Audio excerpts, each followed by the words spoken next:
with our fallen human nature, it is easy for us to be attached to wealth, right? It gives us like a false sense of security. Now, the danger of being attached to wealth is that we could fall into self-sufficiency, thinking that we could be in control of our happiness and also our destiny, right? But we know we have no control, right? Yesterday's gospel reading was about the rich young man, right? He asked Jesus, what should I do to attain eternal life? And Jesus was listing all the commandments, and the rich young man said, I've observed it all. And then Jesus looked at this rich young man and told him, well, give your money to the poor. And we saw there that this person was not able to do that because of his great attachment to money. We are all called to be detached from wealth. I'm reading this from the Navarre commentary on the Gospel of Mark. Jesus requires every Christian to practice the virtue of poverty, right? But more so, those who are called to a specific call to apostolate, like priests, religious. Right? He requires absolute detachment from property, time, family, etc., so that they can be fully available, imitating Jesus himself. Giving up all these things for the sake of the kingdom of heaven also relieves us of the burden they involve, like a soldier shedding some encumbrance before going into action to be able to move with more agility.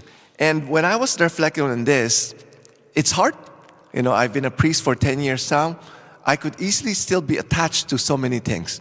That's why it's so important for us priests, because for us priests and religious, we should set a good example for the laity. And yet so many times we've fallen short.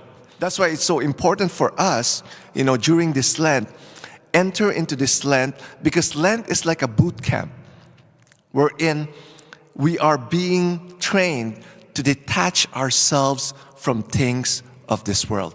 And how do we do that? By prayer, fasting, and almsgiving, right?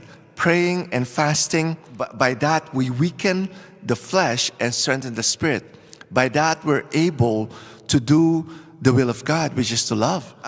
There was one time I don't have much cash on me, and the Lord was just inspiring me to give that money to the poor. And I was like thinking, whoa, if I give this money, then what will be left for me? So I said, okay, I'm just gonna follow the inspiration of the Lord. I gave this money, and after a few days, there was somebody who gave me double of that money. It's like, wow, that's good. So what the Lord is teaching me is that just trust in Him, right? I'm just a steward of the money that the Lord has given me. If the Lord is inspiring me to give it all to the poor or to somebody, give it. And then He will provide. And that's what happened, right? So it's like we're like conduit. We're like channel of water. For it to flow, there must be no block there. And what is that block?